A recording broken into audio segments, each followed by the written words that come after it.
नमस्कार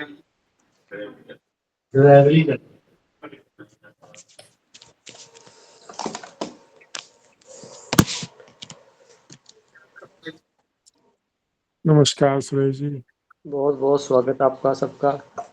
आ चुके हैं आप समय पे।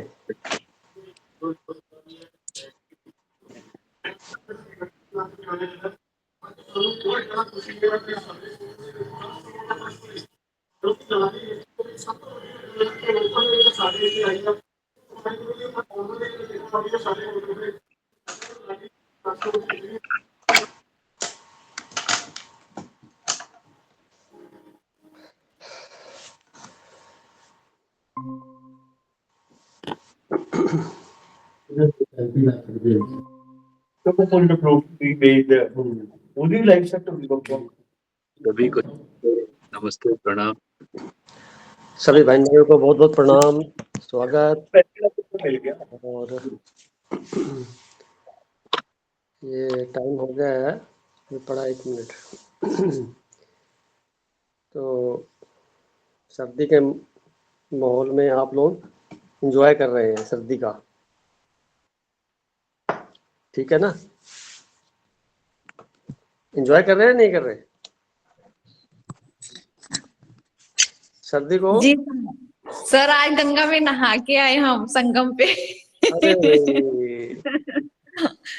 जल तत्व शुद्धि की। क्या किया? अपने तत्वों की शुद्धि में जल तत्व की शुद्धि की।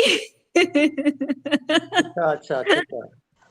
वहाँ तो कई करोड़ों लोग होंगे, कई करोड़ों लोग डुबकी लगा चुके हैं। हाँ जी। पर खबर आई थी कि आग लग गई है शाम को। कहाँ पता नहीं, अब वो नहीं मालूम।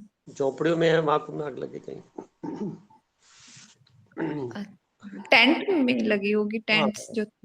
अच्छा चलो, तो अच्छा कि आप तो कभी भी जा सकते हैं, डुबकी रोज लगा सकते हैं, वहां पे क्या जाता है, तो आप तो वही रहते हैं। हाँ जी। चलो पर बढ़िया आज ठंड में गए थे। हाँ जी। आप अच्छी पूरे बात है। ग्रुप के लिए डुबकी लगाएं, सबको आशीर्वाद दें। बिल्कुल। ये बढ़िया सबको बात है। बुला दिया। भाई सब आप आओ। अगली डुबकी लगाए ना, पूरे ग्रुप की तरफ से लगा लें ठीक है। और सबका कल्याण हो जाएगा अगर ऐसा होता है तो। चलो, अभी टाइम हो गया अपने। लगभग 1 से 2 मिनट बैठते हैं, शरीर को बिना हिलाए डुलाए और मन की चित्रण पे जो विचार आए उनको देखना है, उनके साथ ऐसे मानना है भी वो अलग है, मैं अलग हूँ, बस इस भाव में बैठना है। और 1 से 2 मिनट जब मैं कहूँगा राइट, तो फिर आप आँख खोल सकते हैं। तब तक के लिए आप बैठिए और फोर्सफुली कुछ नहीं करना, याद रखना अपनी क्षमता के अनुसार। आँख यहाँ भी देखें तो फोर्सफुली नहीं देखना, बिल्कुल सहज भाव से, जैसे हम आँख खोलते हैं वैसे, बड़े सरल तरीके से। और अंदर कुछ भी चल रहा है, हो रहा है, उसको आपने ऑब्जर्व करना है, साक्षी भाव में, विटनेस के तौर पे, बस ऐसे ही। Now start please.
राइट, सभी आंख खोल सकते हैं।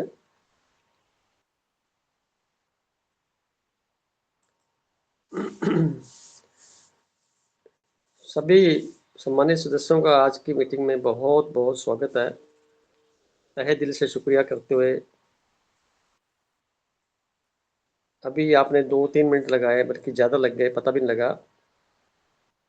ये लंबा होने पे देखेंगे आप कि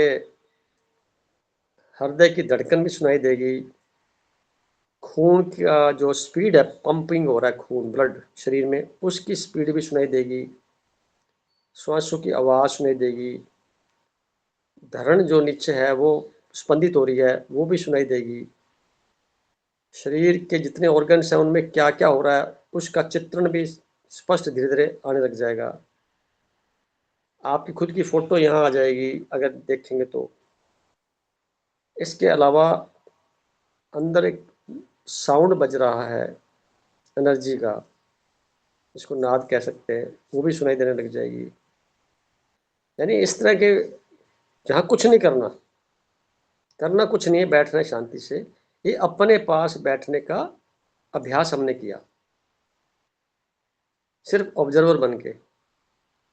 मैं अलग, ये सब अलग है, क्योंकि विचार मेरे नहीं हैं, विचार कहीं से आए हुए हैं, जो भूतकाल से जुड़े हुए हैं, कोई शंकाओं से जुड़े हुए हैं, कुछ घटनाओं से जुड़े हैं, मेरे अनुभव हैं, मेरे संस्कार हैं जो लेकर के मैं आया या ले रहा हूँ, अथवा कुछ और चिंताएं मन में हैं, वो भी कोई हिसाब किताब पेंडिंग पड़ा वो भी, पर मैं वो नहीं हूँ ना, मैं अलग हूँ, तो मैं ऑब्जर्वर हूँ।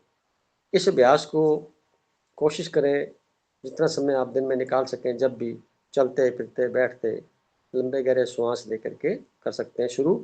पर जब आप इस फील्ड में थोड़ा आगे बढ़ेंगे तो श्वास बहुत धीरे धीरे आएंगे, ऑटोमेटिकली बहुत धीमे, पता भी नहीं लगेगा कि श्वास आ भी रहे हैं कि नहीं आ रहे।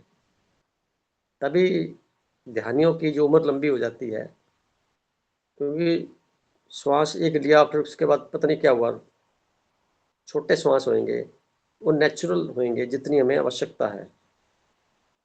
अभी ध्यान सिर्फ श्वास लेने पे रखना ही जरूरी नहीं है, ऑब्जर्व करना है हम जो संसार के कार्य कर रहे हैं उस समय में हम कितने फोकस्ड हैं, किस तरह की एकाग्रता है हमारी। तो एकाग्रता जो बनती है शुरू में, उसके बाद दूसरा चरण ध्यान का हमारे स्वयं पे आ जाता है। एकाग्रता चाहिए किसकी? संसार के कार्य करने के लिए चाहिए, हमारे को नहीं चाहिए एकाग्रता, संसार के कार्य करने के लिए चाहिए कि वहाँ गलती ना हो जाए। खुद को होशपूर्वक रखना प्राथमिकता है ध्यान के अंदर, और जिस पोज में बैठे हैं उस पोज को आप पहले से सिलेक्ट कर लें, ऐसे बैठना है, और फिर उसको भूल जाएं, और कोशिश हो कि वो हिले डुले ना, कम से कम 43 मिनट्स मिनिमम वैसा बना रहे, तो खुद को लगने लग जाएगा कि जीवन मेरा सारा बदल गया है। एक बार के ध्यान से ही ये घटना घट जाती है, उसके बाद फिर वापस बैक गियरने लगती है, और परिणाम यह होगा कि जैसे आप कुछ कार्य करेंगे तो पिछला चिंतन नहीं करेंगे, बढ़ते जाएंगे आगे। जैसे मैं लिखता हूँ तो लिखने के बाद पीछे मुड़ के नहीं देखता क्या लिखा गया, क्या हुआ, क्या नहीं हुआ, होता रहेगा ठीक। मेरा उस वक्त की मनस्थिति थी वो ये है, जितना मुझे समझ में था हो गया। रिव्यू करना ठीक है, होना चाहिए, परंतु नहीं हो तो कोई बुरी बात नहीं है, करने वाले कर लेंगे, प्रकृति ने सबको ड्यूटी सौंप रखी है, हम सब उसी के ही पात्र हैं। तो आगे मीटिंग शुरू करते हैं। सबसे पहले रवि भाई साहब से स्वागत करते हुए कहूँगा कि आज के जो लेख को अपने शब्दों में एक्सप्लेन करते हुए, कुछ मेरे से लिखने में त्रुटियां रहेगी होंगी, सुधार करते हुए सबके सामने बताएं, ताकि फिर आगे चर्चा करें। स्वागत है भाई साहब। नहीं भाई साहब, त्रुटि कोई भी नहीं है ना। और थोड़ा सा पंक्चुएशन का कभी हो सकता है, सेंटेंसेस कभी कभी थोड़े से लंबे बन जाते हैं क्योंकि आपके अंदर वो सेंटेंसेस आ रहे हैं, तो वही पढ़ूं या मैंने जो अलग से पंक्चुएट करके लिखा था उससे पढ़ूं? देखिए, मैं वही पढ़ूंगा जो आपने लिखा। हाँ, बीच में आपको लगे तो आप उसको अपनी तरफ से मॉडिफाई कर सकते हैं। जी जी, ताकि ठीक है। सबको सरल भाषा समझ में आ जाए, समझाने का जी, मकसद है। जी, जी, जी। हुँ, सोनिया जी ने ना मुझे अभी एक बड़ा अच्छा-सा खूबसूरत-सा आइडिया दिया कुंभ के स्नान का। हुँ, तो मैं भी हमें स सबको कुंभ का स्नान करवाता हूँ। कराइए। जी, ठीक है। अपनी आँखें बंद कर लीजिए। अपने शरीर को एकदम ढीला और शांत कर लें।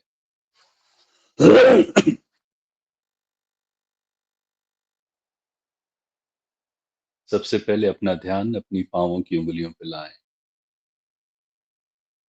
उन्हें हल्के से हिलाएँ। उसे ढीला छोड़ दें। एहसास करें, आपका पाँव एकदम शांत और शिथिल हो रहा है।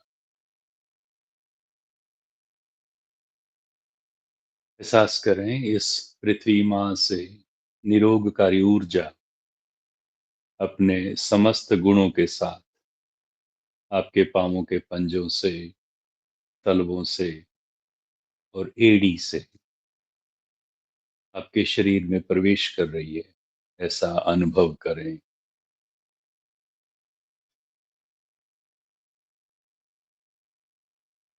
इस एनर्जी को आप अपनी पिंडलियों में,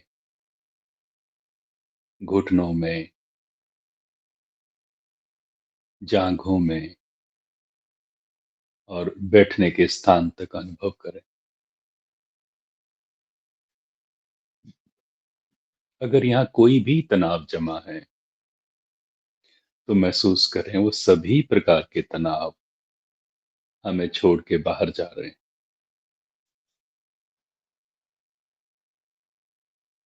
अपने ध्यान को अपनी पीठ पर लाएं। आपकी पूरी पीठ ऊपर से लेकर नीचे तक एकदम निर्मल और शांत हो रही है।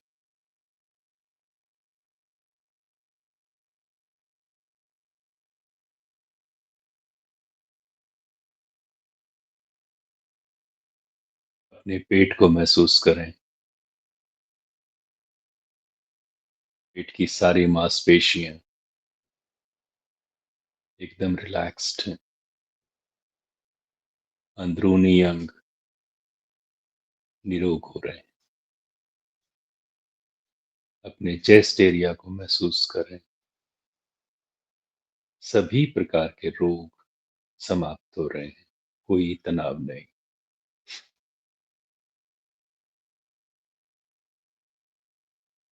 अपने ध्यान को अपने दोनों कंधों पे लाएं।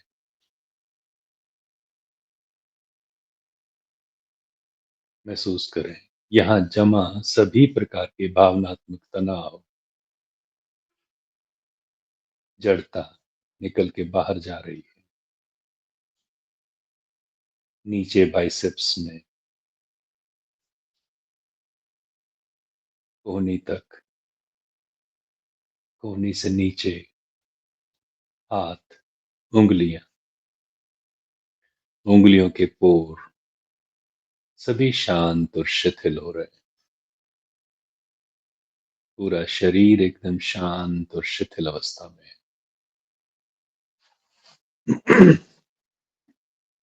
अपने गर्दन को महसूस करें। गर्दन और आसपास का पूरा क्षेत्र एकदम निर्मल, निरोग।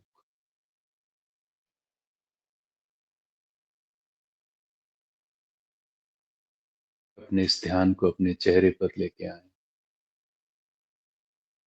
चेहरे की सारी मांसपेशियां एकदम शांत अवस्था में है।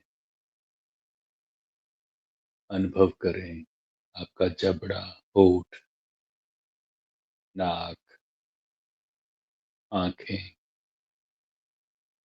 Eyebrows, forehead, year, year lobes एकदम शांत और शिथिल। आपके चेहरे पे एक दिव्य मुस्कुराहट है।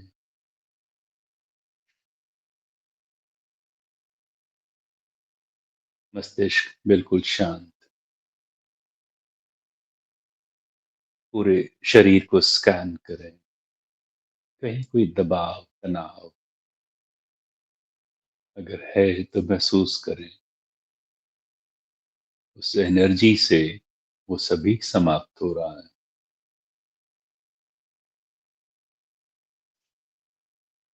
बहुत कोमलता से अपने ध्यान को अपने हृदय में लाएं, महसूस करें यहाँ प्रेम है, आनंद है, ये ईश्वर का स्थान है। अपने आप को किसी बहुत बड़े विशाल कुंभ में देखें, किसी बड़े विशाल धाम में जो आपका स्वयं का हृदय है।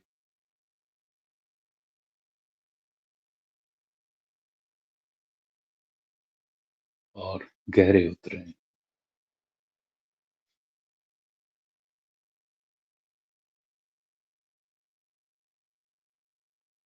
अपने आप को यहीं विराजमान रखें और आनंद की स्थिति में रहें।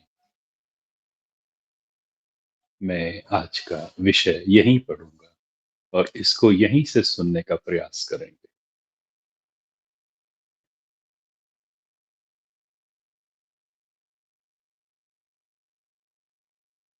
ध्यान और परम प्यास।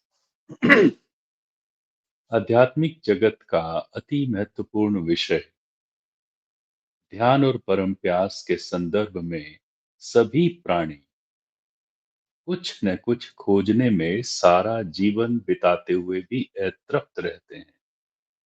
कारण अल्प सुख की खोज, अल्प सुविधाओं की खोज अथवा अल्प साधनों की प्राप्तियों की आकांक्षा, साथ ही साथ चिरस्थायी शांति की खोज, चिरस्थायी खुशी और चिरस्थायी आनंद की खोज, ये सभी इत्यादि।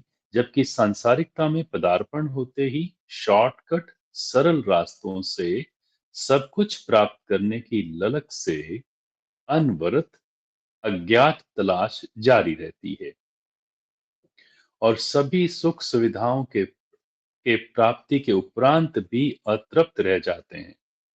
कारण अतृप्त खोज बाहरी होती है, जिसका संचालन प्यारे तथा कथित स्वयं के मन का ही होता है, जो वास्तव में स्वयं में कोई वजूद नहीं रखता, वरन संसारिकता में देखा देखी अथवा परस्पर कंपैरिजन करते हुए स्वयं को श्रेष्ठ साबित करने की होड़ का पर्याय ही होता है। दूसरे शब्दों में मन आत्मा की छाया को प्रदर्शित करता हुआ सदैव अपने मूल स्रोत आत्मा से ही अंधकार युक्त रहता है, जबकि उसकी प्यास परमात्मा प्रदत्त शक्तियों के चिंतन से भरपूर होना नैसर्गिकता में है, जिसकी वास्तविक पहचान भी आत्मिक ऑरा से होने के बावजूद शारीरिक इंद्रियों द्वारा बाहरी सूचनाएं प्राप्त करने से विकार युक्त हो जाने से स्वयं की स्मृति नगण्य प्राय हो जाती है, जिससे वो शरीर के तल पर ज्यादा इन्वॉल्व रहना परिणाम मत है, जो अनजाने ही प्यासा रह जाने का सबब बनता है। कोई विरला ही अज्ञात खोज करते करते अपने मूल स्रोत की ओर मुड़कर देखता है और जन्मों जन्मांतरों की अपनी अधूरी रही जीवन यात्रा को संपूर्ण करने का साक्षी बनकर अपना जीवन को टूरिस्ट की भांति जीते हुए संपूर्णता को उपलब्ध होता है। संसारिकता खोज की कालांतर में उपलब्धि होने पर मन प्राप्ति उपरांत पलायन कर अन्य वस्तु पदार्थ अथवा संबंध की तलाश करने लगता है। उन्हें संसारिकता खोज की कालांतर में उपलब्धि होने पर मन प्राप्ति उपरांत पलायन कर अन्य वस्तु पदार्थ अथवा संबंध की तलाश करने लगता है। यानी खोज संसारिकता की हो अथवा संबंधों की मन तो अतृप्त ही रहता है, जबकि मन आत्मिक ऊर्जा का प्रतिनिधित्व करता है। अतः उसे तो आत्मिकता संबंधित वातावरण ही प्रभावित करना नियति है, परंतु संसारिकता के बोझ टेक दबे हुए होने के कारण स्वयं के लिए समय न निकाल पाना अज्ञानतावश मजबूरी है। इसी क्रम में अतीन्द्रिय आनंद की झलक तो केवल ध्यान से ही संभव है। एक बार भी कोई इस आनंद को अनुभव कर लेता है, उसी क्षण उसकी आत्मिक प्यास बढ़नी शुरू हो जाती है, जो संपूर्णता को उपलब्ध होने तक जारी रहती है। इसमें चाहे कितने भी जन्म लग जाएं, उस दिव्य प्यास को ही परम प्यास कह सकते हैं। उस दिव्य प्यास को ही परम प्यास कह सकते हैं। वास्तविक जीवन में अधिकांशतः अधूरे पैदा होकर यानी अज्ञात प्यास लेकर, अधूरे ही यानी बिना स्वयं को जाने शारीरिक तल पर जीवन बिताकर मर खप जाना स्वाभाविकता है। जिस कार्य विशेष के लिए पुनः धरती पर जन्म लिया, वो ही भूलकर अतृप्त ही रहते वाया हॉस्पिटल शमशान घाट पहुंचते हैं, जबकि आंतरिकता में अतृप्त प्यास शेष रहती है, जो न चाहते हुए भी अतृप्त सांसारिक वासनाओं अथवा संस्कारों के बीज रूप के माध्यम से पुनर्जन्म का मार्ग प्रशस्त करती रहती है और बार बार जन्म लेने का सबब बनती है। जन्म जन्मांतरों से यही सिलसिला तब तक जारी रहता है जब तक आंतरिक प्यास सघन नहीं होती। आंतरिक प्यास से अभिप्राय स्वयं की खोज, परमात्मा की खोज, जीवन के उद्देश्यों की खोज, जन्म की प्राथमिकता, प्रकृति प्रदत्त शक्तियों से सामंजस्य इत्यादि से है, जहां करना कुछ भी नहीं वरन स्वयं का होना होता है। जहां करना कुछ भी नहीं होता वरन स्वयं का होना होता है। होशपूर्वक होना ही उसका गहना है, जो सदैव संग संग हो। ध्यान से निश्चित ही सांसारिकता निभाते हुए स्वयं का परिचय प्राप्त हो सकता है। ये कोई मुश्किल नहीं है, वरन समस्त बाहरी धारणाओं, मान्यताओं अथवा चिर परिचितता की बाउंड्री से स्वयं को ऊपर उठाना ही मार्ग प्रशस्त करना होता है, जो हल्कापन महसूस करने से शुरू होकर भूली बिसरी घटनाओं, अतीत की यादों, कड़े संस्कारों अथवा सघन आदतों की परिधि से परे कमल के फूल समान बनने का मार्ग प्रशस्त करता है। सारांशतः ध्यान रूपी ज्योति से अपने अपने लौकिक अथवा परलौकिक वर्तुलों प्रति सजग होश पूर्वक होकर न्यूट्रल अथवा युक्त भाव से शेष जीवन को आध्यात्मिकता संग महसूस करना ही, परम प्यास का अनुभव कर तृप्त होना ही परम सिद्ध है। कृपया अपने भीतर ही बने रहें। इनके भावों को अपने भीतर रिसने दें, आने दें।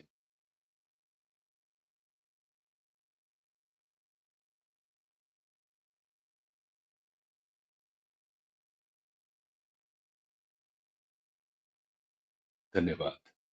धीरे धीरे अपनी आंखें खोल लें।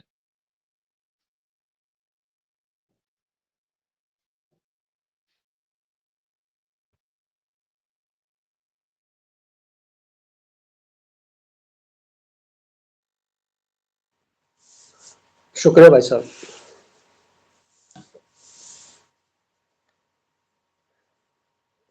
कहाँ पहुंच गए, बोलने की भी इच्छा नहीं हो रही। बहुत ही अच्छा चित्रण के साथ में भाई साहब ने इस सब्जेक्ट को विस्तृतता को रूप दिया। तो हमारे साथ अब मेंबर्स काफ़ी जुड़ गए हैं, सबने आनंदित फील किया होगा। ये अभ्यास अगर आप वैसे भी करते रहें अपने शब्दों के साथ में तो भी अच्छी बात है। शब्दों को पकड़ने की बजाय उसके भावों की तरफ जिया जाए तो ज़्यादा महत्वपूर्ण बात होती है। शब्दों तो मनुष्यों ने बनाए हैं, परंतु संवेदनाएं खुद की होती हैं, तो वो जो संवेदनाएं हैं वो हमें जागृत करती है इस बात पे कि हमें साक्षी की भाव को गहन करना है, दृष्टा के भाव को गहन करना है, दर्शक बन के भी नहीं रहना और दृश्य तो कतई नहीं रहना। एनीवे, तो आज हम शुरू करेंगे आज की मीटिंग को। तो सबसे पहले सोनी जी से गुजारिश करूंगा कि इन्होंने कुंभ के अंदर डुबकी लगाई बताई है, तो शरीर की जितनी भी परेशानियां वो तो दूर होनी ही हैं, मन को भी तृप्त कर लिया होगा। इन्हीं भावनाओं के साथ मैं चाहूंगा कि क्या अनुभव है इस टॉपिक को सुनने के बाद में, और अभी रवि जी ने भी कुछ कराया उसके आधार पर, और आप क्या कहना चाहेंगे? सर हमारे को तो बस अब इतना पता है कि जो हमारे कर्म हैं वो सिर्फ ध्यान से ही, जो पिछले कर्म है उसी से कटेंगे। बहुत अच्छी बात। हम सिर्फ एक ही लाइन जानते हैं, जो भी मिलना है हमें अंदर से मिलना है, बाहर से कुछ नहीं मिलना। खूबसूरत। तो हम सिर्फ उसी पे चल रहे हैं, तटस्थ होके, इसी तटस्थ भाव से कि हमको जो है प्यास लगी है, परमात्मा ने जगा दिया, और वो प्यास जगते ही अब सामने सब कुछ स्पष्ट क्लैरिटी दिखती है कि कोई भी कुछ भी कहे, ठीक है ठीक है, वो ये उनके शब्द हैं, मेरी शब्द बस इतना है, जो मिलेगा अंदर जितना हो सकता है अपने पास बैठूं और अपने ध्यान में होश पूर्वक जीऊं। बहुत सुंदर, बहुत सुंदर, बहुत सुंदर। ये आपने अनुभव में लेने लग गए, कितनी अच्छी बात हो गई। बहुत जी सुंदर। सर, जी सर। तो आपका वक्त कुछ कहना चाहेंगे और? सर कहीं भी जाएं, कोई इतनी लाइटिंग देखने की भी इच्छा नहीं सर, देखने की भी इच्छा नहीं है, सिर्फ संसार शब्द बोल रहे हैं, परिवार के साथ देखना है सब कुछ, लेकिन बस अंदर का प्रकाश, प्यास लगी है तो अंदर की धुन, प्रकाश अंदर का, और सब कुछ अंदर से ही, क्योंकि ज्ञान तो अंदर से आना है, बाहर तो सब जानकारी है। तो सर अब बहुत सुंदर, बहुत सुंदर। डुबकी जो लगाई है आपने कुंभ में, वो तो बाहर ही थी ना शरीर के लिए। हाँ जी, अब ध्यान की डुबकी अंदर लगानी है। अंदर लगानी है। ध्यान की डुबकी त्रिवेणी अंदर ही है। बिल्कुल सारा बिल्कुल। का सारा ज्ञान अंदर से बाहर आता है, कोई भी ऐसा ज्ञान नहीं है, और उसके लिए किसी भी शब्दों की भी जरूरत नहीं है, सिर्फ भाव ही बता देते हैं। किसी प्रकार के बाहरी आवरण की कोई आवश्यकता नहीं है। पुराने ऋषि मुनि संत कोई पढ़े लिखे थोड़ी थे, उनके पास कितने शब्द थे, पर वो जो कह गए थे कि एक लाइन का गहरा मीनिंग था, क्योंकि वो अंदर से बाहर निकलते हैं, वे प्रयोजित नहीं होते, वो कहीं से उसको बनाया नहीं जा सकता। वो यूनिवर्स से जैसे जुड़ने का अभ्यास करते हैं, रास्ता के पड़ाव के दौरान हमें ये आनंद की अनुभूति होती है।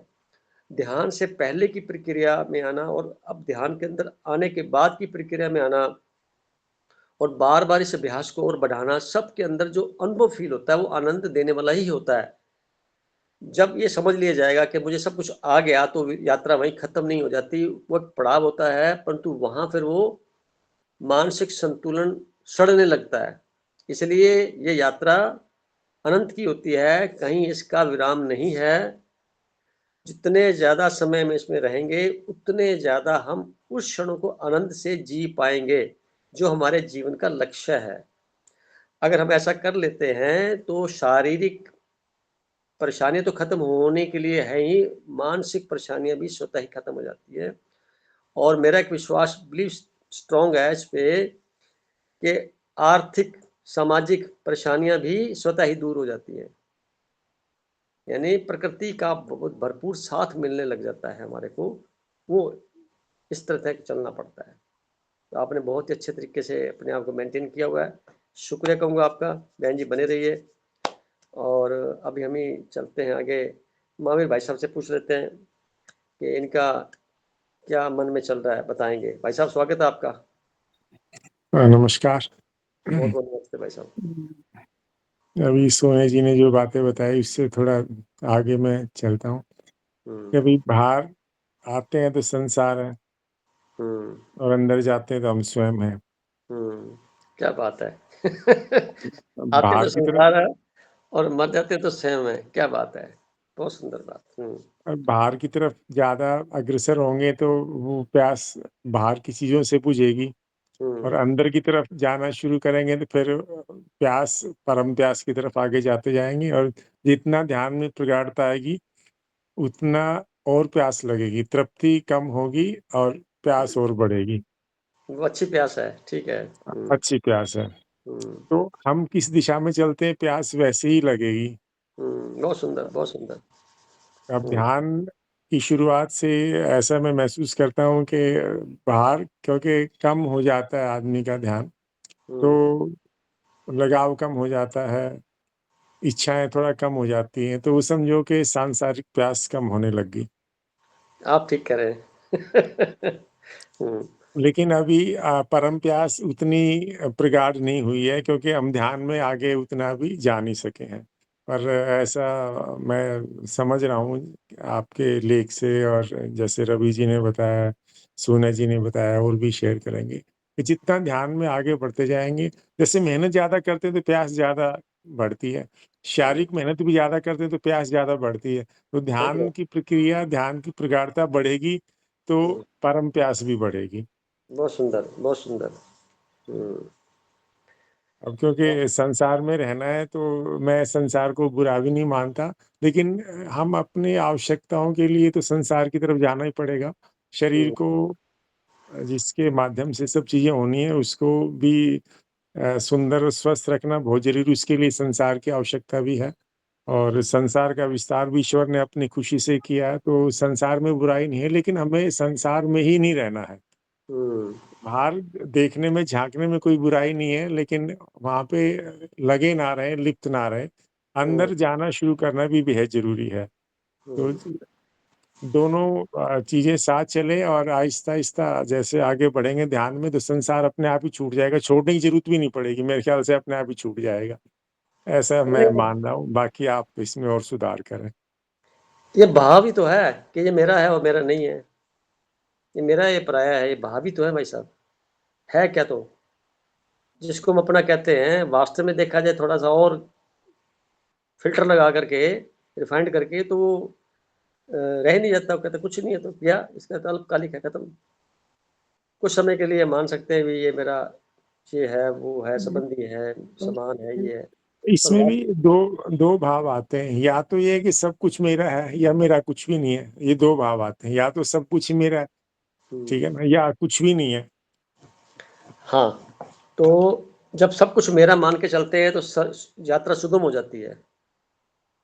और जब हम अध्यात्म की बात करेंगे तो कुछ भी नहीं है। तो दोनों परिधियां हमारे साथ हैं।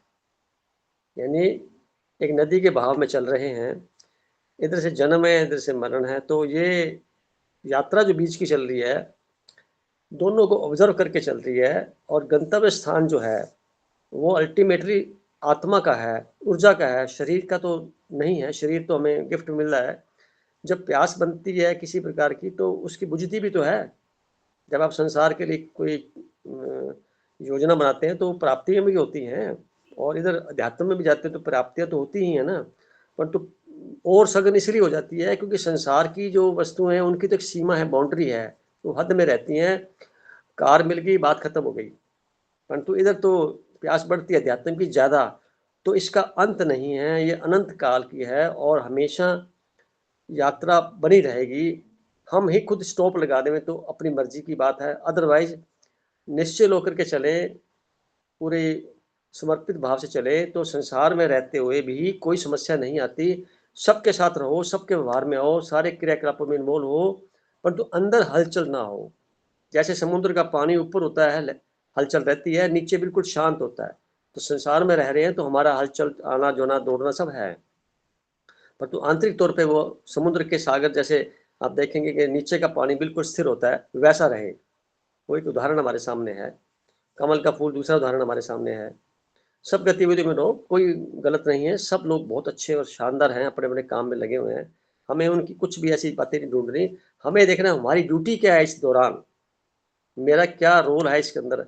इस रोल को परख लिया और उस रोल की तरफ आप अग्रसर हो गए तो आपका वहाँ जितना क्षण रहना है, यहाँ रहना है, वहाँ रहना है, वो एक प्रकार से आनंद को प्राप्ति के साथ ही रहेगा और चेहरा के भाव एक जैसे रहेंगे, एवरग्रीन। बहुत सुंदर तरीके से भाई साहब आपने एक्सप्लेन किया, और थोड़ा और मन में कोई बात हो तो बता सकते हैं। नहीं, और अभी सुनते हो रहो कि विचार सुनते, जरूरत पड़ेगी तो बीच में फिर इनपुट बने देंगे। रहिए प्लीज। शुक्रिया, थैंक यू। हमारे साथ सीए है वो रजनी जी। रजनी जी, जी सर। रजनी जी आप। सबको प्रणाम। प्रणाम जी। सर, बोलने की इच्छा तो बहुत थी, पर आज जिस तरीके से रवि सर ने मेडिटेशन करवाया, जो महसूस किया, उसके बाद बिल्कुल शांति है। कुछ कहने की इच्छा नहीं है, विचार आने बंद हो चुके हैं कि मुझे कुछ अपने आप को व्यक्त करना था। अब मैं सिर्फ सुनना चाहती हूँ सर। मतलब मुझे बहुत अच्छा लग रहा है कि एक अलग ही अंदर से यात्रा शुरू हो रही है। बहुत सुंदर बात है, बहुत अच्छी बात है, आपने अनुभव किया और ये अनुभव सदा बना रहे, इसमें इम्प्रूवमेंट आए, वो आपको पता लग गया, अभ्यास तो आपको करना है जी। तो आप बने रहिए, कोई बात नहीं। मीनाक्षी जी जुड़े। बहन जी, मीनाक्षी जी को स्वागत है उनका, और बताएं क्या आपने महसूस किया और क्या आप कहना चाहते हैं।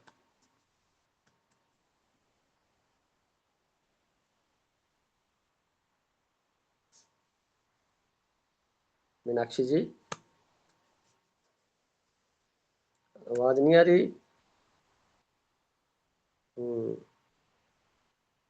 चलो, तानिया जी आ चुके हैं, तो तानिया जी से बात कर लेते हैं। तानिया जी,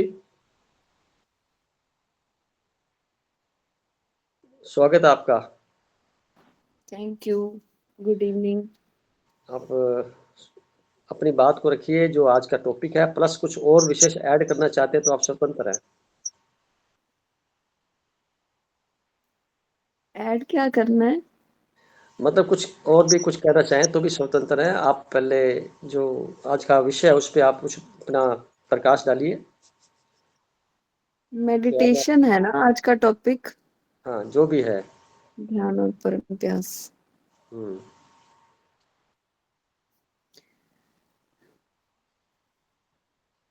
जैसे हम बोलते हैं ना कि हेल्थ के बारे में अगर हम बात करते हैं, तो अगर कोई फिजिकली फिट है, इमोशनली वो स्ट्रोंग है, और मतलब हर तरफ से वो फुलफिल्ड है लाइफ में, फिर भी उसको लगता है कहीं ना कहीं कोई चीज मिसिंग है,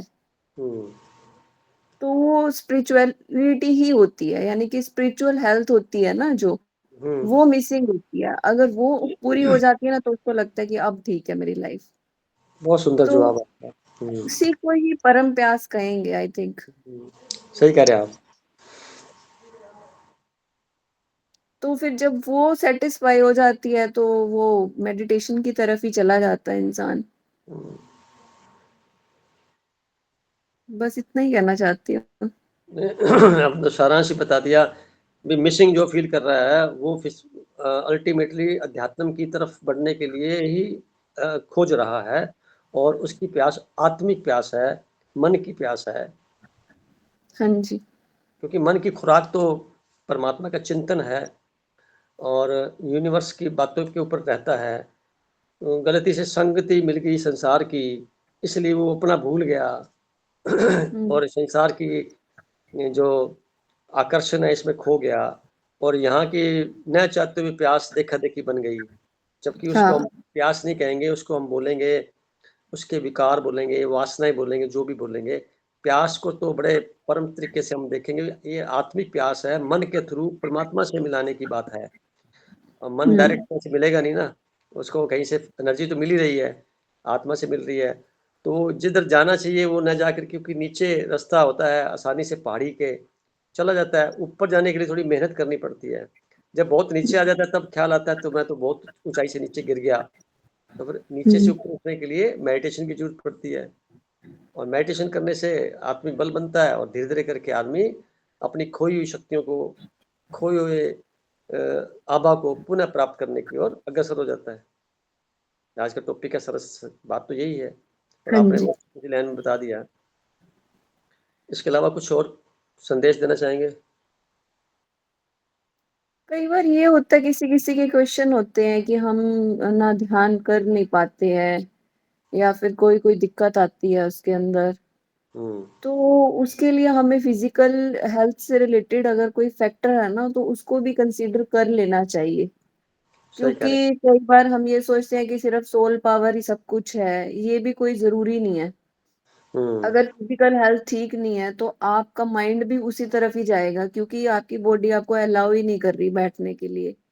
सही तो कह रहे हैं कई आप। बार हम बेसिक चीज़ों को ध्यान नहीं देते, उसको नज़रअंदाज कर देते हैं और हम सोचते हैं कि हमारा लेवल अप हो गया, हमें कैसे ये प्रॉब्लम हो सकती है। तो उस चीज़ को भी हमने ग्राउंड लेवल पे लेना चाहिए। हुँ। देखिए, जितनी भी शरीर पे बीमारियाँ आती हैं, जितनी अस्वस्थता का परिणाम हम शरीर पे झेलते हैं, उसके मूल में हमारा मन होता है। मन हुँ। पहले खराब होता है, उसमें विकार आते हैं, वो विकार हमारे शरीर पर लक्षण के रूप में दिखाई देते हैं। शरीर कभी खराब नहीं होता, शरीर की उम्र है, उसने अपनी उम्र पूरी करनी है और शरीर को रिपेयर करने का जो कार्य है, उसको हील करने का जो कार्य है, वो प्रकृति स्वतः करती है, किसी मेडिसिन से ठीक नहीं होता वो।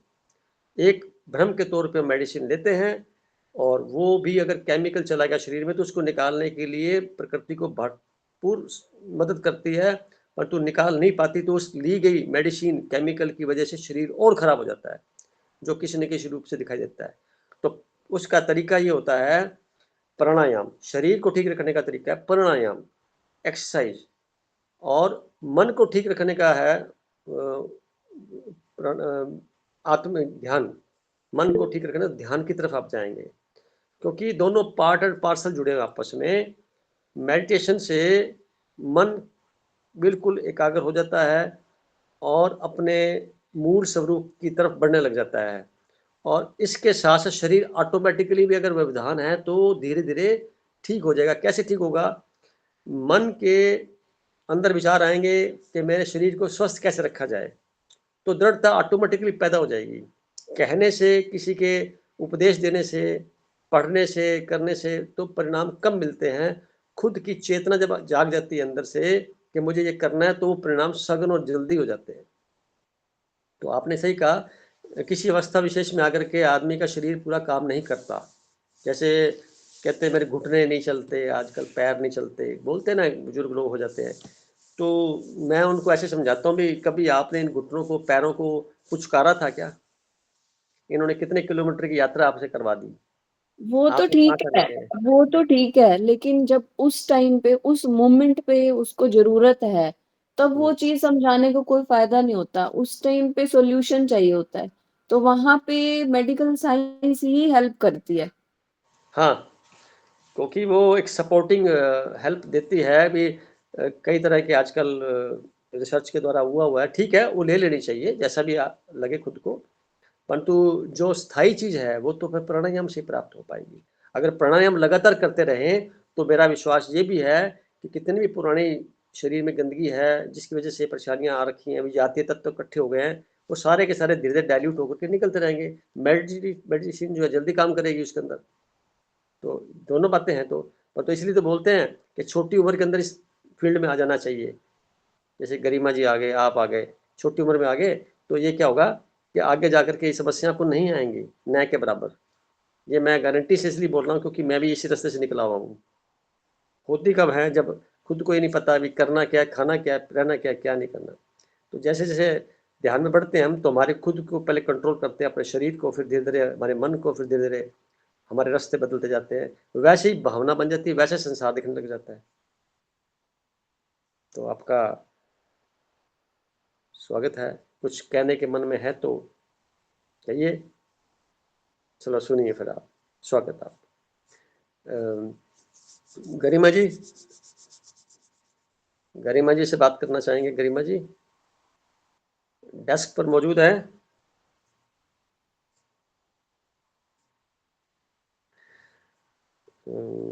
चलो, मेंबर और कौन से जुड़ गए? मीनाक्षी जी आए हैं, कन्नू जी हैं, मोनिता मोनिता मोनिता मोनिता बहन बहन जी नमस्ते।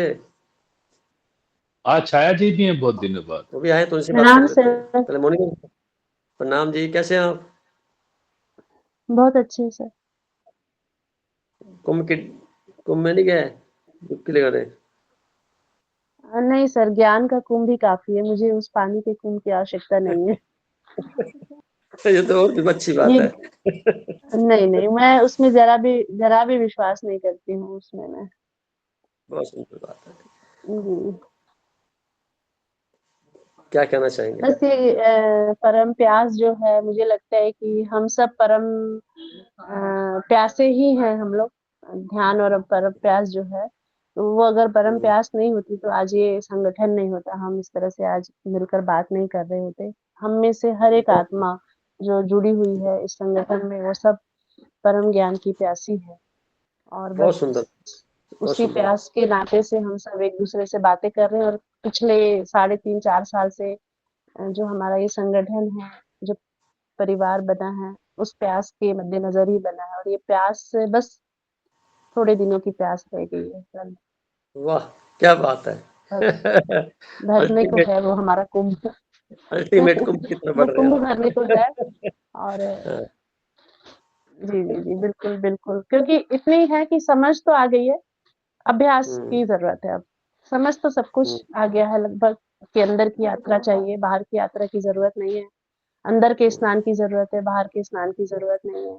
अंदर की भूख की ज़रूरत, अंदर की भूख मिटाने की ज़रूरत है, बाहर की भूख की भी ज़रूरत नहीं है। वो सिर्फ़ शरीर के लिए है। बहुत सुंदर, तो बहुत सुंदर। क्रमशः उस ओर बढ़ रहे हैं। और बस उम, परमात्मा का आशीर्वाद बना रहे हम सबके ऊपर, और हम जल्दी ही तृप्ति की ओर बढ़ जाएँ। वाह, तृप्त क्या बात। आत्माएँ हो जाएँ, हम्म, अतृप्ति हमारी जो है वो हम्म। खत्म हो जाए। जी। आपने बहुत कुछ कह दिया और बड़ी जल्दी कह दिया। ये मैं एक्चुअली देख रहा हूँ। एक्चुअली सर, मैं थोड़ा-सा शादी की तैयारियों में कहीं बैठी हुई हूँ। आई अच्छा। थिंक मैं बहुत लंबा-चौड़ा बोलने की स्थिति में नहीं हूँ। मुझे लगा कि सार यही है। अच्छा किया आपने। मुझे फिर भी लगा मैं देखो, सच, हाँ। लेकिन मतलब मैं चाहूँगी कि मेरा जो प्रश्न था आप उसका समाधान करें, जो 21 तारीख वाला पूछा था आपसे। क्या चीज़ 21 तारीख को क्या?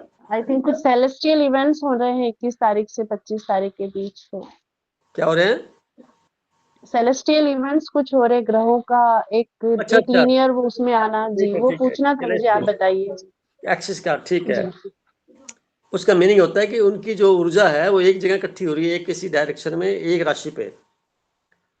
तो इसके जो परिणाम हैं, आप ऐसा मानिए कि पृथ्वी पर मानो 360 डिग्री का पटल है, तो 30 डिग्री के पटल पर या 30 डिग्री के अंतर, 2 डिग्री से 1 डिग्री से लेके 30 तक, ये तो वो जो क्षेत्र पड़ते हैं पृथ्वी के, जहाँ पे राशि के अनुसार देखेंगे तो वहाँ जो क्षेत्र होगा वहाँ पे इसका असर होगा। और ये जो ग्रहों का कॉम्बिनेशन आप बता रहे हैं, और ये तो जग जा ही रहा है कि यूनिवर्स की बात है। इससे मेरा मानना है कि अक्सर जैसे हम कह सकते हैं, रुके हुए कार्य किसी के हैं बहुत समय से, तो वो पूरे होने की संभावना बनती है। और जिनके कार्य बहुत ऊंचाइयों पर चल रहे हैं, उनमें हो सकता है कोई रुकावट आ जाए, क्योंकि बैलेंस बनना होता है हर वक्त। तो पृथ्वी पर भी बैलेंस ही बनता है इस बात का। हमें क्या करना चाहिए इसका? हमें अपने जैसे रूटीन में चल रहे हैं, चलते रहिए और उसको ऑब्जर्व करिए कि उन दिनों में, जितने दिन का ये प्रोग्राम है, उन दिनों में या उन क्षणों में आप क्या ऑब्जर्व नया कर रहे हैं जो पहले नहीं था, और अब क्या कर रहे हैं। ये ऑब्जर्वेशन का बिंदु है। ये व्यक्ति विशेष पे डिपेंड करता है, क्योंकि सबकी राशियां डिफरेंट हैं, सबके नक्षत्र डिफरेंट हैं, सबके नक्षत्रों के भी आगे देखें, सब लॉर्ड बोलते हैं, सब नक्षत्र बोलते हैं, वो भी डिफरेंट हैं। और सबके जो विभिन्नताएं हैं, उन विभिन्नताओं में सबका कुछ ना कुछ सूक्ष्म और स्थूल असर पड़ सकता है। आप इसको पॉजिटिव लेके चलें, ऐसा लेके चलें कि परिवर्तन सकारात्मकता की ओर बढ़ रहा है। अल्टीमेटली इस विश्व में बहुत सुंदर समय इंतजार कर रहा है आने वाला। ज़्यादा समय रह नहीं गया है, 5-7 साल मान लीजिए, जो मेरी समझ में आ रहा है। सबके मन की स्थितियां बदल जाएंगी। मन की स्थितियां बदलने का मतलब ये हुआ कि हम लोग जनरली जो दिखाई दे रहा है, इसकी भी एक सीमा होती है, एक उम्र होती है हर चीज़ की। ये भी अंत होगा, तो अंत कैसे होगा? हम उसकी प्रकाष्ठा को लेके बात नहीं कर पाते, हम उसकी किसी लेवल पे बात कर रहे हैं और आशंकित रहते हैं। आप उसकी प्रकाष्ठा को देखिए, ये भी एक मेहमान की तरह है, ग्रह इकट्ठे होंगे और मेहमान बन के धीरे-धीरे चले जाएँगे। इस मेहमान नवाज़ी में हमारा फ़ोकस ये होना चाहिए कि हम इनको देखते हुए किस तरह से फ़ील कर रहे हैं और साथ ही साथ कितने अहोभाव से परमात्मा का शुक्रगुज़ार कर रहे हैं कि हम सब गवाह हैं इस घटनाओं का, जो पूरे विश्व में होएँगी। मेरा हमेशा से रहा है, अच्छी होएँगी। परिवर्तन हमेशा स्वीकार्य होता है और हमारे जीवन को और अच्छा बनाता है। और आपकी राशि पे क्या प्रभाव पड़ेगा, इसके लिए लक्ष्य से बात कर सकते हैं टेलीफोन पे शाम के वक्त, कभी भी 5:30 से 7:30 के बीच में। थोड़ा मैं कंफर्ट होता हूँ सीट बैठा हुआ। Sir we should watch it ना, this incident we should watch it. हाँ जी, हमें इसे देखना चाहिए, इस घटना को। मैं तो ये मान के चलता हूँ कि चश्मा पहन के देख लीजिए, कौन सी आफत है, क्या हो जाएगा। आप कुछ समय देख सकते हैं, लगातार तो देखने का मतलब नहीं निकलता ना। आपको तो एक जो फीलिंग हो रही है तो टीवी में पता लग जाएगा आपको। वो तो कोई रिकॉर्डिंग दूरबीन से करेंगे तो उसको भी देख सकते टीवी हैं। नहीं देखते हैं, टीवी देखना बंद कर दिया हमने।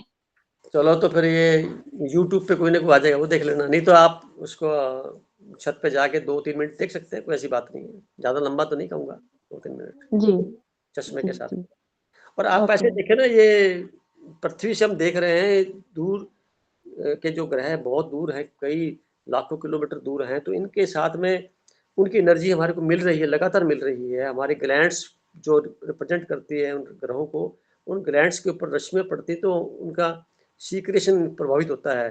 तो वही तो मैं कह रहा हूँ कि उन दिनों आप अपने आप को ऑब्जर्व करना है, मेरे शरीर में क्या अंतर पड़ा और मेरे मन पे क्या अंतर पड़ा और मेरे कार्यों में क्या-क्या उसके परिणाम देखने को मिल रहे हैं। ये ऑब्जर्वेशन के बिंदु है आज सभी के लिए कहा जाएगा कि सभी उस दौरान अपने आप को ऐसा महसूस करें भी क्या है, क्यों लोग इतने चिंतित हैं, क्यों लोग परेशान हैं। तो लास्ट में रिजल्ट आएगा कि कुछ भी नहीं होने वाला, सब ऐसे ही चिंता का, क्योंकि जैसे किसी न किसी अफवाह के तहत सब कार्य हो रहे होते हैं, तो आदमी अधिकांश अफवाहों के गिरफ्त में आकर के बहुत कुछ नुकसान कर बैठता है। तो वैसा ही कुछ ऐसा होने वाला है, तो इसको आप सात्विक तरीके से देखिए। प्रकृति की भौगोलिक दृष्टि से एक घटना घट रही है, इसको एंजॉय करिए आप, मैं तो ऐसे कहूँगा। सर मैं तो बहुत खुश हूँ कि कुछ एक अच्छी चीज होने जा रही है, बस मेरे मन में और उसके अलावा दूसरा विचार नहीं आया था अच्छी बात है, कि वैसे क्या होगा। होने वाला है। अब बस सारे लोग, सारी 8 अरब आत्माएं ऐसे ही बोलने लग जाएंगी तो घटना वैसे ही बदल जाएगी वो तो, क्योंकि सबकी कम्युनिटी एनर्जी वहाँ फ्लो होगी, तो वो भी तो अच्छी बात है ना।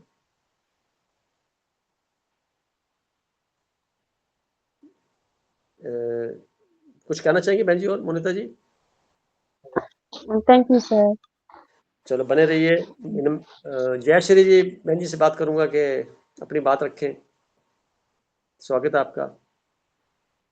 ओम ओम शांति। शांति। सर आज का विषय है ध्यान और परम, क्या है सर? प्यास। प्यास। हाँ, तो प्यास तो सर क्या की हो सकती है? आप अभी तो फिलहाल शांति चाहिए और और मौन मौन में रहने का मन करता है सर, बस मौन। तो किसी ये से कुछ ज्यादा वार्तालाप ना हो जिससे कि कोई विवाद उत्पन्न हो, और क्योंकि सब नेगेटिविटी थोड़ा वाइब्रेशन थोड़ा आता है ना, इसीलिए घर में थोड़ा लगता है कि नहीं शांत रहो बस, और कुछ प्यास नहीं है। और सर अभी कुछ दिनों से ना सर वो जो वो महाकुंभ हो रहा है ना अभी, तो वहां के वाइब्रेशंस पता नहीं क्यों मेरे पास बहुत ज्यादा आ रहे हैं। अरे वाह, बहुत सुंदर बात है, आ रहे हैं तो। तो वहां के बारे में थोड़ा पूछना था सर आपसे कि वहां जो वातावरण बना हुआ है, वहां का ऑरा, वहां का वाइब्रेशन क्या अभी वहां की स्थिति होगी, क्योंकि मन बार बार ना वहां जा रहा है। ऐसा है कि जब भी भीड़ इकट्ठी होती है, जी तो अगर भौगोलिक दृष्टि से बात करें तो कुछ एरिया में सब लोग इकट्ठे होते हैं, सब आत्माएं तो हैं ही। जी उनका बिलीफ सिस्टम क्या कहता है कि इस पे डुबकी लगा लेने से हमारे शरीर के जन्मों जन्मांतर के पाप कट जाएंगे, ऐसा मानते हैं वो। जी मैं राइट हूँ? जी ऐसे ही है सर जी। जबकि ऐसा कुछ ही नहीं होता। हाँ जितने मर्जी प्रपंच कर लीजिए, जितने मर्जी पाठ पूजा कर लीजिए, जितने मर्जी आप जाइए धार्मिक स्थानों पे डुबकियां लगा ले, जब तक आपका मन स्थिर नहीं होगा, जो लाइन पहले बोली आपने, मैं मौन में रहना पसंद करती हूँ, ये अल्टीमेट प्यास रिजल्ट है। तो वो चीज वहां कैसे मिलेगी? वहां तो कोलाहल है। हाँ, कोलाहल तो है। अपने अपने अहंकार की पोटली लेके लोग खड़े हैं वहां पे। उसके जी। बीच में आपकी क्या बसात? आप जो किसी जगह पे गलत जगह, मतलब आप चले गए अंदर, तो कहेंगे आपका नंबर नहीं है, आपका ये नहीं है, आप उस कैटेगरी में, आप उस अखाड़े से हैं, फलाने से, ये से, वो से। कई प्रकार के वहां पे विभिन्नताएं देखने को मिलेगी और दृढ़ता के साथ मिलेगी। तो वहां तो सारा आपका मौन खंडित हो जाएगा। तो जो नहीं तो वाइब्रेशन आ सर, रही है, हम तो अभी स्ट्रांग हुए हैं ना, बहुत स्ट्रांग अभी अंदर से हो गए हैं। भीड़ में भी जाते हैं अभी भी, लेकिन अकेले महसूस करते हैं भीड़ में भी। हाँ, ऐसा इन्वॉल्व नहीं होते हैं ज्यादा, क्योंकि अब वो नॉलेज हो गया है, अलर्ट रहते हैं। परंतु मैं एक बात बताना चाहूंगा, ये वो अच्छा कर रहे हैं, गलत नहीं कर रहे, क्योंकि प्रकृति ने बहुत सुंदर डिजाइन किया हुआ है एक फार्मूला। जी आप जिस मर्जी भाव से जाइए, वो भाव पूरा हो जाता है। जी। इसको ऐसे समझ लीजिए कि एक तो प्रेसिडेंट का ऑफिस है, प्रेसिडेंट का ऑफिस है, एक संसद बैठी है और एक प्रधानमंत्री है। प्रेसिडेंट प्रधानमंत्री का रोल अदा कर सकता है क्या? नहीं कर नहीं सकता। नहीं। प्रधानमंत्री प्रेसिडेंट का रोल अदा कर सकता है? नहीं। प्रधानमंत्री क्या है, जनता के साथ में, यानी अपनी इंद्रियों के साथ में मिक्सअप होकर के संसदीय कार्य करते हुए शरीर से एक्शन लेता है। जी हो गया। जी। प्रकृति में अपनी बातें कहता है, किसी किसी रूप में कहता है, पाठ पूजा हर तरह से करता है। तो राष्ट्रपति हर बार कहता है तथास्तु तथास्तु तथास्तु तथास्तु तथास्तु। जी वो तो मोर एक ठप्पा लगाना उसने तो। जी। तो आपकी भावनाएं, आपके बिलीफ सिस्टम, आपका जो कुछ भी सामने के प्रति लगता है, यूनिवर्स के प्रति कुछ बनता है, कोई प्यास है, कोई भूख है, कोई तड़फ है, जो भी है, जी वहां तो तथास्तु ही होनी है, वो तो हो जाएगा। लगे जी रहो आप। जी। वो सारे ठीक है, लोग गलत नहीं है, जी। परंतु उनका एक लेवल है, उनको वहीं से सारी प्यास बुझेगी उनकी। कोई पत्थर से परमात्मा को महसूस करता है, कोई गीत गा के करता है, कोई संगीत में करता है, कोई प्रकृति से जुड़ता है, कोई पेड़ पौधों से जुड़ता है, कोई पशु पक्षियों से जुड़ता है, कोई सामग्री से जुड़ता है, कोई कैसे। सबके अंदर परमात्मा का किसी न किसी रूप में, यानी मैं उसको ओमनी प्रेजेंट मानता हूँ। सॉलिड के अंदर भी उसके बैक्टीरिया के रूप में भी देखेंगे, इलेक्ट्रॉन प्रोटॉन न्यूट्रॉन है, तो वो भी तो उसी के अंश हैं, जी वंश हैं। जी। परंतु जो लाइवनेस है, चैतन्यता है, जिसको हम कहते हैं दिखने वाली चैतन्यता, वो हम डायरेक्ट उसको रिप्रेजेंट कर रहे हैं, उसके वंश के हैं। तो डुबकी कहीं लगाओ, आप अपनी बाल्टी में, बाथटब घर में है, उसमें पानी लगा, डुबकी लगा लो, आप गंगा पहुंच गए। आपने तो मानना ही तो है, करना क्या तो। हाँ, सौंदर्य की बात करें तो त्रिवेणी, 3 संगम वहां पे, जैसे गंगा जमुना और सरस्वती का एक जंक्शन में कभी गया हुआ हूँ, किसी जी कार्य के लिए गया था, तब मैं जाकर वहां पे विजिट किया था। तो वो एक पानी कैसा भी आ रहा है, मिक्स होकर बराबर हो रहा है, वो एक देखने की चीज है, हाँ। प्राकृतिक एक प्रकार का सौंदर्य है। जी जी अब सौंदर्य में इतने सारे लोग जाते हैं, तो आप जब ये कुंभ खत्म हो जाए तब कभी जाना, बहुत ज्यादा मजा आएगा, इससे भी ज्यादा मजा आएगा, जी। क्योंकि आप अध्यात्म से जुड़े हैं इसलिए ज्यादा मजा आएगा। वो संसार से जुड़े लोग हैं इसलिए उनको वहां मजा आ रहा है। संसार, भीड़ हाँ, भीड़ वहाँ का नाम मजा है। संसार है, जी सर। भीड़ का नाम संसार है, और जी एकांत का नाम अध्यात्म है। सीधी सी बात है। तो जो जिसका रस मिलता है, जैसे चला जाएगा, उसको वैसे सब प्रभाव मिलेगा। जी सर। तो अब आपकी वाइब्रेशन जो है ना, कैसी हो गई? चलो, वाइब्रेशन तो बहुत अच्छी है सर। सर मीनाक्षी बहन बहुत जी, आप सारे कैसे? काम अपने आप हुए भी हैं, ये मौन रहने के कारण बहुत सफलता मिलती है। सब आप लोगों की दुआएं हैं सर। आपका बहुत प्रकाश है। कठिन अपनी कठिन यात्रा, परिस्थितियों से निकल रहे हैं। आपने यात्रा बाहर से अंदर करनी शुरू कर दी ना, तो सारा काम जी प्रकृति ने संभाल लिया अपने आप। जी सर। बहुत बड़ी बात बता रहा हूँ मैं। लोग व्यर्थ की चिंता करते रहते, बच्चे की शादी नहीं हो रही, फलाना नहीं हो रहा, ये नहीं हो रहा। अरे भाई, वो सारा कुछ यूनिवर्स ने पहले से डिजाइन कर फिक्स रखा है, है। फिक्स है सर। आप अपना प्रकर्म करते रहिए, सारे अच्छे हो जाएंगे। जी समय सर। अगर आप चिंतन करेंगे, चिंता करेंगे तो आप उसमें पॉलिटिक्स कर रहे हैं, उसको इंटरफेयर कर रहे हैं उसके कार्यशैली में, ऐसा परिणाम निकलेगा। हम खुद बाधा बन जाते हैं जल्दी के चक्कर में। सारा कुछ तय है पहले से, निश्चिंत रहा करो, इसलिए बार-बार जी कहता हूँ। हाँ जी, जी सर, चलो शुभकामनाएँ थैंक बने यू। रहें। टाइम हो चुका है, 1-2 मिनट के लिए और चलते हैं। मीनाक्षी बहन जी, आपका स्वागत है।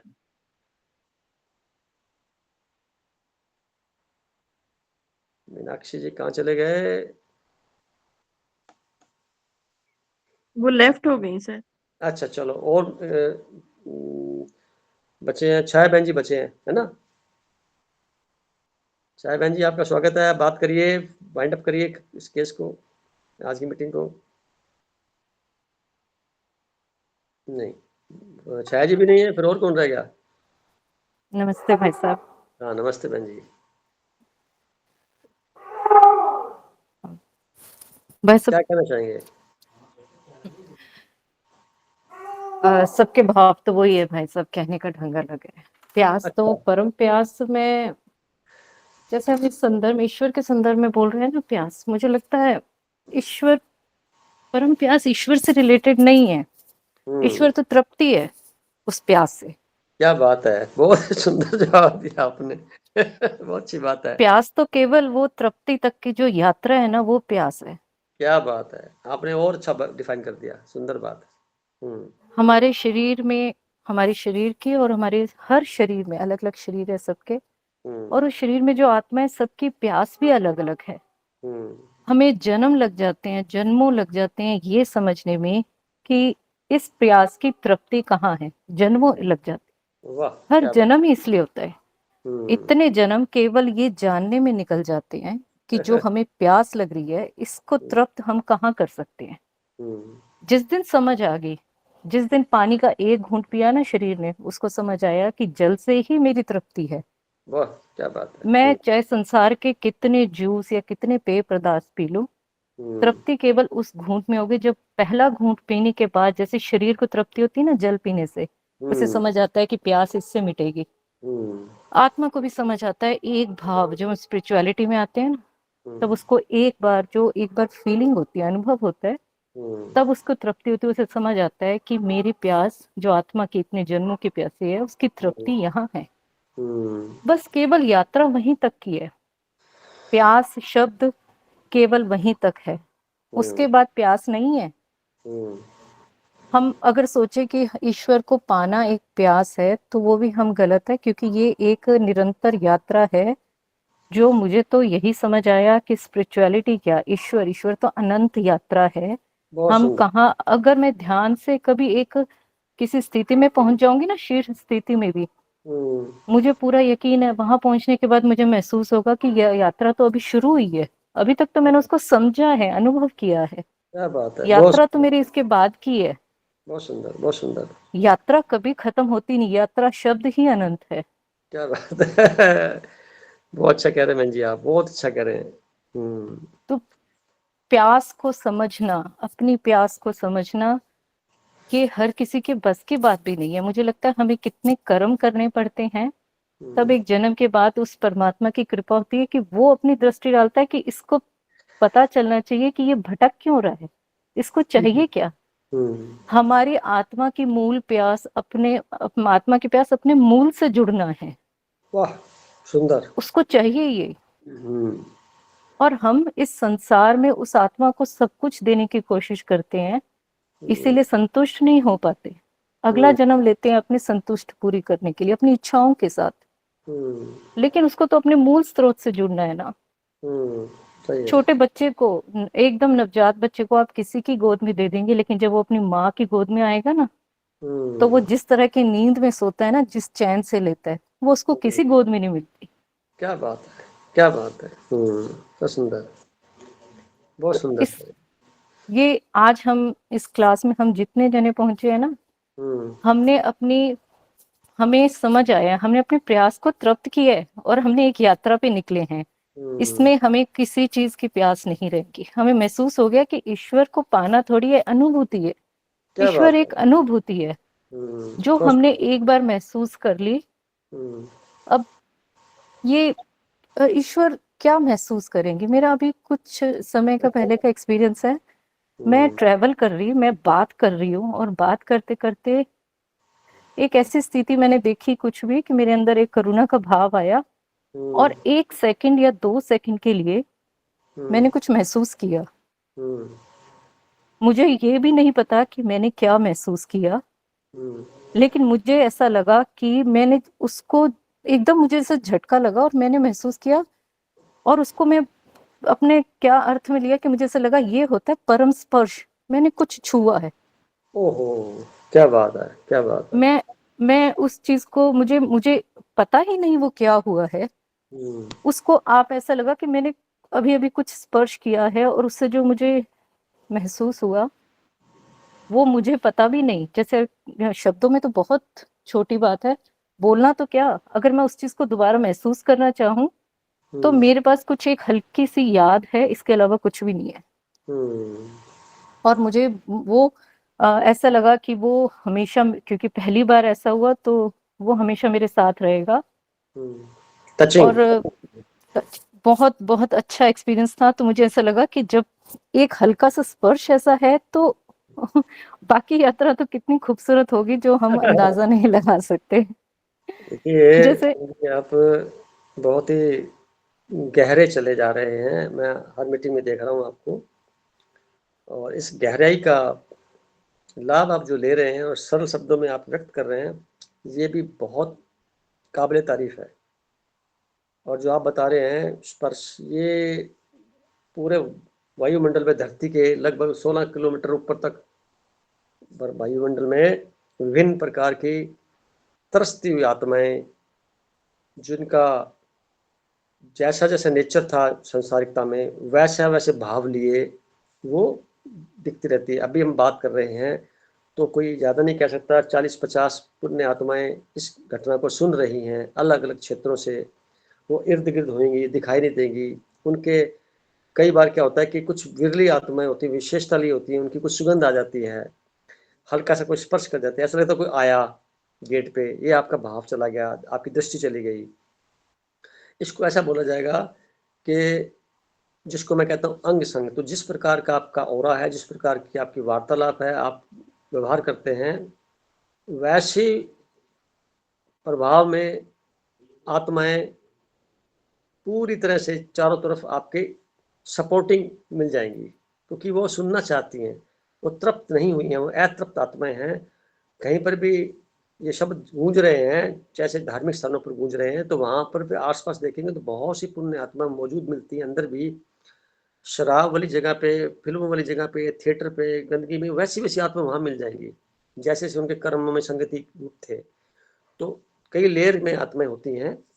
इसको आप चित्रण करना चाहें तो कैमरे से आजकल कवर हो जाता है, पता लग जाता है भी ये आत्मा है, ये एक जीवित है। मैंने कई प्रयोग किए थे 1998 से लेकर के 2006 तक, कैद करता रहता था, जहाँ मैं सर्वे करने जाता या फैक्ट्री में कहीं जाता, फोटो खींचता रहता। उस फोटो के दौरान मुझे पता लगा बहुत कुछ इसमें आ चुका। तो फिर मैंने किसी से पता कराने का प्रयास किया, कहीं से पता लगाया, तो मुझे जो समझ में आया, इनके रंग होते हैं अलग अलग, 7 रंगों का मिश्रण सा होता है, एक बिंदु बिंदु रूप के अंदर होती है। आप फोटोग्राफी में देखेंगे तो आपको महसूस हो जाएगा, किसी सुनसान जगह पे, किसी पेड़ के पास, अमावस्या को खास तौर से, पूर्णिमासी को खास तौर से आप देखेंगे तो वो आत्माएं कहीं पेड़ पे, बिल्डिंग पे इधर उधर नजर आएंगी आपको। तो हम कई बार कहते भी तो है ना, किसी खंडर में यहाँ पे भूत रहते हैं, यहाँ लोग डरते हैं जाने से, कुछ ना कुछ घटनाएं घटती हैं, या किसी और एरिया में, तो पीछे कारण सही है। ये पैरानॉर्मल बोलते हैं इसको, एनर्जी का वहाँ होना होता है, और ये सब स्वाभाविक है ये। और चूंकि कुछ लोग अपने समाज में तो जला देते हैं शरीर को, तो बात खत्म हो जाती है उसके साथ ही, परंतु जहाँ पे ऐसा नहीं होता है, दफनाया जाता है, वहाँ पे उनका, क्योंकि कुछ समय के लिए आत्मा वहाँ घूमती रहती है, एनर्जी जो होती है, तो वो घूमते घूमते एक प्रकार के, क्योंकि अचानक मृत्यु हो गई किसी की तो वो समझ भी नहीं पाता कि हुआ क्या, तो उसके लिए तो आघात होता है, उस आघात के प्रति वो इतना ज़्यादा संवेदनशील हो जाती है आत्मा कि वाणी तो उसके पास होती नहीं, शरीर तो होता नहीं है, तो फिर वो किसी का शरीर का सहारा भी ले सकते हैं ये। यानी किसी को प्रेरणा मिलती है कि आप चलो धार्मिक स्थान पर, चलो वहाँ बैठो, आज सत्संग करो, आज ये करो, या उसको अच्छे भले इंसान को गलत रास्ते पे भी ले जा सकती है। ये सारे प्रभाव होते हैं। तो जो आपने फीलिंग की, टच करने की, स्पर्श की, ये स्वभावतः वो ही एक प्रकरण है और ये अच्छे के लिए है, क्योंकि आपका नेचर अच्छा है तो वैसा ही वैसा आपको परिणाम मिलेगा। आज तो पूरी शाम ही भाई साहब हमारे इसमें ये सत्संग रूपी वार्ता में ही चली।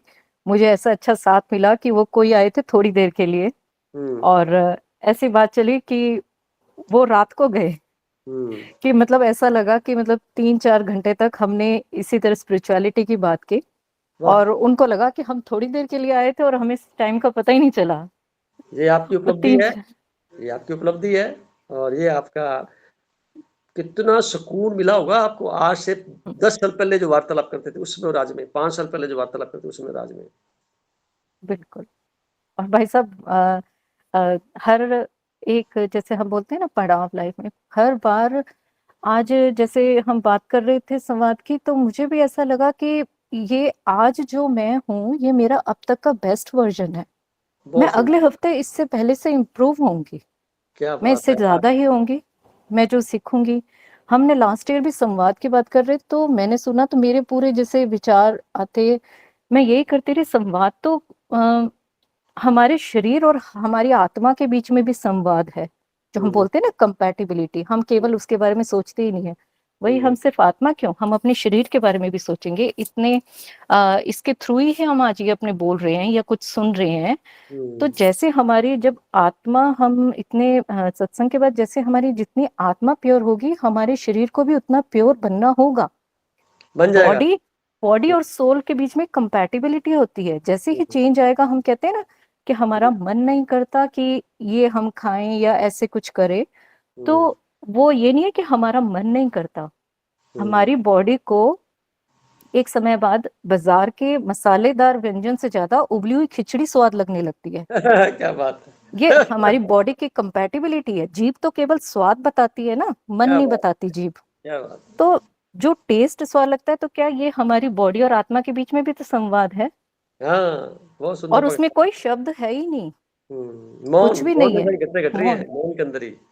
कभी कभी हम सोच रहे थे कि हम मन में जो सोच रहे हैं वो भी संवाद है, लेकिन जब हम अपने आप से बात करते हैं, जब हमारा कॉन्शियस माइंड ज्यादा होता है, तो केवल विचार होते हैं, संवाद नहीं होते। संवाद होता है कॉन्शियस और सब कॉन्शियस माइंड के बीच में जो बात की गई है, वो होते हैं। जब हम संसार से थोड़ा दूर होते हैं, हमारा कॉन्शियस माइंड जब थोड़ा सप्रेस होता है, तो हम सब कॉन्शियस माइंड के सुनने लगते हैं। बोल तो वो हमेशा रहे, लेकिन हमने कभी सोचा कि हम अपने आप से बात करते हैं, वो क्या है? हम ही बोल रहे हैं शब्द अपने अंदर और हम ही सुन रहे हैं, वो क्या है? ये हमारे कॉन्शियस और सब कॉन्शियस माइंड के बीच में संवाद है। लेकिन मैंने देखा अधिकतर लोग विचारों को संवाद मानते हैं। उन्हें लगता है हम सही है, पूरी दुनिया ही मानती है कि हम सही है। और मैं अपने आप को मानती हूँ कि जो अगर हम सोचते हैं हम सही है, तो हम ही सबसे ज्यादा गलत है। जो सही होगा वो मानेगा कि मैं गलत हूँ, और जो सही मानते हैं, इसलिए जितनी बार अगर लगता है ना, तो एक क्षण, एक स्थिति ऐसी आती है, सबकॉन्शियस माइंड इतना मतलब एम्पावर कर लेता है कि हम अपनी गलतियों को अपने आप को बताते हैं कि मैंने कुछ किया है, तो झट जवाब आता है, तूने भी तो यही किया था, तब ऐसा हुआ था। पता नहीं कहाँ का दबा हुआ विचार आता है, पुरानी बात आ जाती है कि मैंने भी तो तब ये किया था।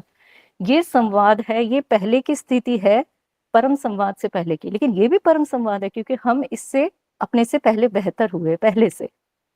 अगर हम संवाद में भी, हम संसार में भी कोई बात कर रहे हैं, हमारे शब्दों से अगर किसी को कुछ वो भी पहले से बेहतर हो रहा है, ये भी परम संवाद है। क्या बात है, क्या बात है। और जब संवाद विचार रहित, शब्द रहित और स्वार्थ रहित होता है, वो संवाद होता है जिसके अंदर केवल अनुभूति, वो परम संवाद है जो माँ और नवजात बच्चे के बीच में होता है। बहुत सुंदर, बहुत वो सुंदर। सिर्फ अनुभूति, वो एक महसूस है, वो एक भाव है जिसमें कुछ भी नहीं है। माँ अपने बिल्कुल बच्चे से केवल एक भाव है, लेकिन बच्चा समझता है कि उसके साथ कितना खुश है।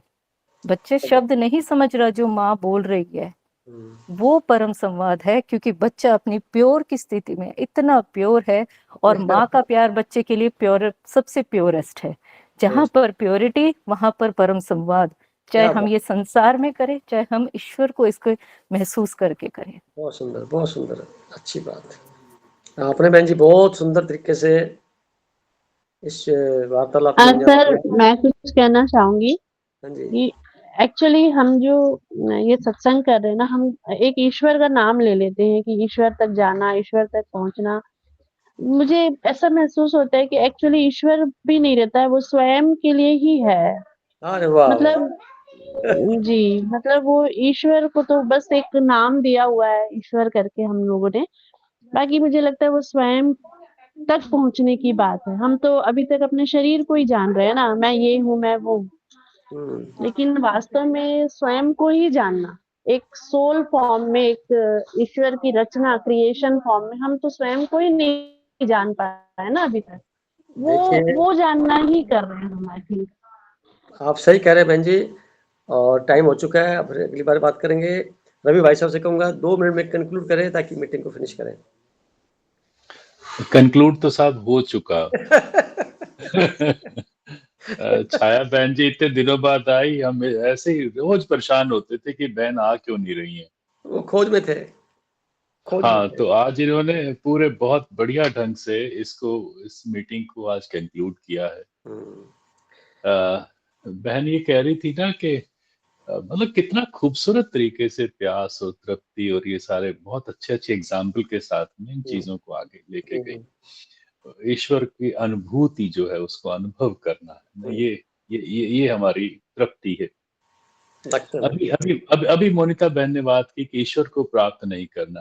मुझे ना एक एग्जाम्पल समझ में आता है। एक आदमी है साहब, उसका बहुत अमीर दोस्त है, बहुत अमीर दोस्त है, और वो इतना अमीर नहीं है। वो कुछ महीने के लिए उसके पास रहने जाता है, उसे बुलाता है, पूरी आव भगत, पूरी सुख सुविधाएं जो वो प्रयोग उपभोग करता है वो भी कर रहा है। अब इसको यूं लेते हैं कि वो ईश्वर है और आप उस ईश्वर को अनुभव कर रहे हैं। आप अब 2 महीने बाद वापस आ रहे हैं आप। तो अब भाव ये आया सर कि हमें ईश्वर ही बनना है। क्या बात है, ग्रेट ग्रेट ग्रेट, है ना, उसके अनुभव से भी ऊपर उठना है सर। Great great. हम वास्तव में हैं उसी वंश के, तो ये सिद्ध करना है कि हम परमात्मा खुद ही हैं। आत्मा को परिचय प्राप्त करना, पास बैठना माने पूरे यूनिवर्स के साथ बैठना, उसी को मैं परमात्मा कहता हूँ। ये बहुत सुंदर तरीके से आपने एक्सप्लेन किया, आज मजा आ गया। और मोनिता बहन जी ने तो शुरुआत की, आपने खत्म कर दिया, और इससे पहले छाया बहन जी का तो वंडरफुल वंडरफुल। आज मजा आ गया। जैसे जयश्री जी ने भी कहा, तानी ने भी 2 लाइनें बोली, अच्छी बोली, और सोनिया जी का तो कहने क्या। महावीर भाई साहब तो वास्तव में बड़े क्लैरिटी के साथ बोलते हैं, जो बोलते हैं और बड़ा तरीके से पेश करते हैं। महाकुंभ का दर्शन आज सब में हो गया। अब रहेगी गरिमा। गरिमा देखो क्या बोलती है। कल बताएंगे, अगली मीटिंग में इससे बात करेंगे। और रजनी जी ने भी अपनी बात कही, तो सबका स्वागत है। मीनाक्षी जी को 2 बार हमने याद किया पर वो नहीं आ पाए, दोबारा अगली बार मीटिंग में लेंगे उनको। और जयश्री जी का भी स्वागत, सबका स्वागत करते हुए आज की मीटिंग को हम थैंक तथास्तु यू, के साथ थैंक यू प्रणाम सर, सर। प्रणाम सर, शांति। ओम शांति सर, ओम शांति। सबका स्वागत है। शुक्रिया, सभी का शुक्रिया। शुभ सभी रात्रि। महात्मा थैंक अपने यू अपने जीवन सबको। को सजाएं प्लीज।